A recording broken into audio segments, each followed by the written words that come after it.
गहरे और रहस्यमयी जंगल जलवायु के लिए अत्यंत महत्वपूर्ण है। इनकी वनस्पति में कई अद्वितीय प्रजातियां निवास करती है, जो पारिस्थितिकी तंत्र को समृद्ध बनाती है।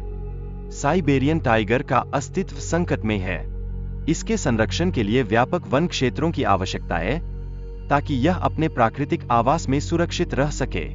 उत्तर के जंगलों का विस्तार रूस से अमेरिका तक फैला हुआ है, जिसमें 750 अरब पेड़ शामिल हैं। ये जंगल वैश्विक कार्बन के 40% से अधिक को संचित करते हैं, जिससे जलवायु परिवर्तन का सामना करने में मदद मिलती है। साल्मन मछलियां अंडे देने के लिए नदियों में लौटती है, जो पोषक तत्वों का स्रोत बनती है। यह यात्रा पोषण और पारिस्थितिकी का अद्वितीय उदाहरण प्रस्तुत करती है। सर्दियों में बड़े और छोटे पक्षियों के बीच भोजन के लिए प्रतिस्पर्धा बढ़ती है। इस दौरान जीवों की जीवित रहने की कला की परीक्षा होती है। जंगल की वनस्पति और जीव जंतु एक जटिल पारिस्थितिकी तंत्र का निर्माण करते हैं, जो इनके अस्तित्व के लिए आवश्यक है। यहाँ खाद्य और आश्रय दोनों की कमी किसी भी जीव के लिए चुनौती पेश करती है। प्राकृतिक आग के प्रभाव से वन में नई जीवनधारा प्रवाहित होती है। आग के बाद नई वनस्पतियां और फूल तेजी से उगते हैं, जिससे जंगल फिर से जीवंत होता है। कुछ प्रजातियां जैसे सिकी-टुई वृक्ष आग से सुरक्षित रहने के लिए विशेषताएं विकसित करती है।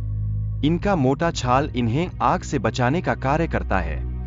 वन्य जीवों के बीच निर्भरता पारिस्थितिकी संतुलन बनाए रखती है। मकाक जैसे जीव बीजों का प्रसार करते हैं, जो वन को पुनर्जीवित करने में सहायता करते हैं। अभिकर्ण पक्षियों की भोजन की तलाश में लंबी उड़ानें भरते हैं, जिससे वे काफी दूर तक यात्रा कर सकते हैं। यह उनके अस्तित्व के लिए अत्यंत आवश्यक है। पेड़ अभिकर्ण को आकर्षित करने के लिए अपने फल विकसित करते हैं, जिससे बीजों का फैलाव होता है। यह पारिस्थितिकी तंत्र में संतुलन बनाए रखता है। गर्मी के मौसम में मियोम्बो जंगल में विभिन्न जानवरों का जमावड़ा होता है, जैसे हाथी, जो पौधों की पत्तियों को चट करते हैं। यह जैव विविधता को बढ़ावा देता है।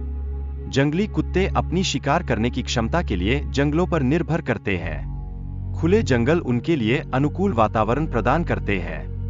जंगलों में युवा कुत्तों का खेलना और सामाजिक बंधन बनाना अत्यंत महत्वपूर्ण है। इससे वे एक समूह के रूप में शिकार करने की कला सीखते हैं।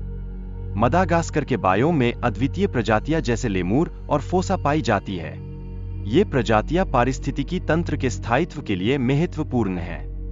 फोसा और अन्य प्रजातियां संकट में हैं, जो मानव वनों की कटाई का परिणाम है। यह स्थिति पर्यावरणीय संतुलन को नकारात्मक रूप से प्रभावित करती है। ग्रह पर वनों के विनाश का मानवता पर गहरा और दीर्घकालिक प्रभाव पड़ेगा, जो जलवायु परिवर्तन और जैव विविधता की हानि का कारण बनता है। हालांकि प्राकृतिक पारिस्थितिकी तंत्र को पुनर्स्थापित करने की क्षमता है, जो चेरनोबिल के क्षेत्र में देखने को मिला है।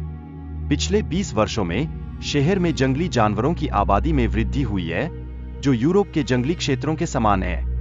ध्यान देने योग्य है कि भेड़िए भी लौट आए हैं, जो दर्शाता है कि शिकारियों की भी आवश्यकता है। यदि हम जंगलों को समय और स्थान प्रदान करें, तो वे फिर से समृद्ध और विविध जीवन को प्राप्त कर सकते हैं।